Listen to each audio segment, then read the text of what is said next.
تاسو خپل وینئ چې څومره خلک دغه لیدلو ترسي نو اسلام چې د اسلام میک تو ستارت شي سو ککړې دي اوس څومره شفقت کې په انسان نه نو نن چې دغه سړی کې محکمه کیږي کنه د اسلام په چوکاټ کې محکمه کیږي تقریبا لاس میاشتې مخکې دغه چې کوم 12 بې ګناه کسونو افغانان په شهادت رسولې دي نو په دانه محکمه شوی دو د سره کې نه ظلم شي نه زیاتای وسره شي الحمدلله خوست پر یو افتخار ورځ دو چې د اسلامي امارت لوري یو قصاص کې جاری شو دغه قتل چې وې سو وخت مخکې په لشر ولسوالۍ کې ډېر عامه وژنه کړې وه چې ټول خوستول ته غوسه او په قهر و نن الحمدلله ثم الحمدلله خپل سزا بند ورسدو او ټول خوستمشتو په حضور کې او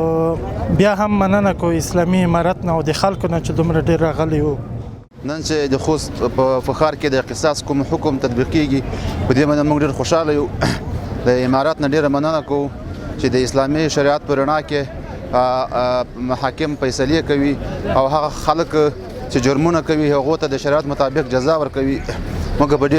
دې ډېر خوښ او خوشاله یو خدای دې وکړي چې په راتلونکي کې هم همدا رقم ته مجرمینو ته سزا ورکړل شي. پژواک خبري اژانس د پیښو ریښتینې هنداره